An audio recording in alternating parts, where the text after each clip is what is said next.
sa Valenzuela City, dalawang pang sugatan sa aksidente. Ang report mula kay Bernadette Reyes.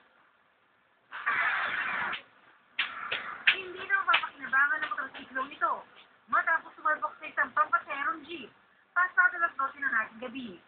Ayon sa isang saksi, makatawag pansin ng motorsiklo sa bilis ng takbo nito sa MacArthur Highway sa Valenzuela. Ito raw ang dahilan para sumalbok ito sa kasalubong na jeep. Mabagal lang yung ito. Yung motor ang bilis ng dating. Natawa natulala ka nakababangga ito kahit na siguro hindi mo kasalubong ito, babangga talaga. Gano'n na spot ang driver ng motorsiklo na si Ray Leonardo. Manubahan naman ang kanyang angkas na si Vilma Gatol at isang hindi pa nakikilalang babae. Agad dinala sa ospital ang mga biktima. Ayon sa investigador, walang suot na protective gear ang mga biktima. Tingin ko wala mga helmet kasi yung tingnan natin dito, wala tayong mga ginap na helmet.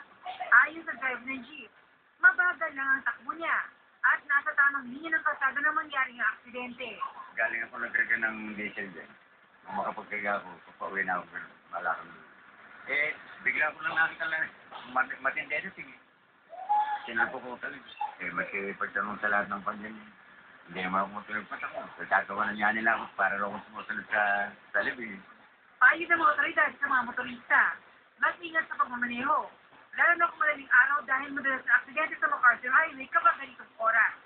Pagdala sa motorista rito, medyo maingat, lalo na pag madaling araw kasi mabibilis ang sasakyan dito, highway kasi ito. Sa kailan may helmet talaga. Anytime na magkaroon ng aksidente, may protekta yung katawan nila. Ito, unang balita mula sa Valenzuela, Bernadette Reyes reporting.